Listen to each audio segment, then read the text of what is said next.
ઘણીવાર એક જ વસ્તુ કરવાની હોય છે તમારા હસબન્ડ કે વાઈફને ખુશ કરવા માટે. તમને એવું લાગે છે કે બહુ બધી વસ્તુઓ સામેવાળાને જોવો છે, પણ તમે ડીપ ડાઉન જોશો ને તો એક બેઝિક વસ્તુ છે કે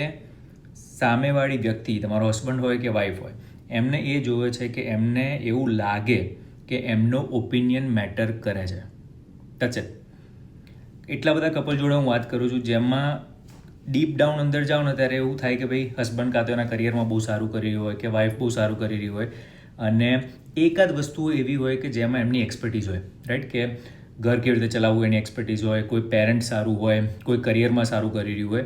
પણ બીજું માણસ એ વસ્તુ ના કરી રહ્યું હોય, અને બીજું માણસ એ ટોપિકની અંદર કંઈ બી કહેવા જાય ને તો એને શટડાઉન કરી દેવામાં આવે કે ભાઈ તને ના ખબર પડે. પણ ખાલી એટલું તમે કરો ને કે ભાઈ તારો ઓપિનિયન મેટર કરે છે, હું સાંભળું છું,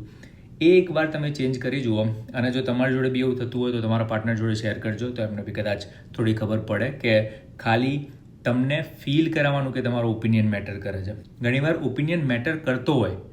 તો પણ તમને એવું ફીલ ના થતું હોય. ઘણીવાર એ સાંભળતા હોય કે સાંભળતી હોય પણ એકનોલેજ ના કરતી હોય કે ભાઈ ના બરોબર છે, આ વસ્તુ મેં કન્સિડર કરી, મગજમાં એ વસ્તુ વિચારીને આગળ વધી જાય, પણ સામેવાળાને શું લાગ્યું કે ભાઈ મને ઇગ્નોર કર્યું.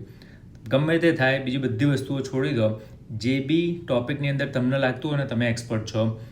એ તમારા પાર્ટનર એ વસ્તુની અંદર જ્યારે બી ઓપિનિયન આપે ત્યારે એકનોલેજ કરો કે તમે સાંભળ્યું, એમનો ઓપિનિયન મેટર કરે છે, and then go from there.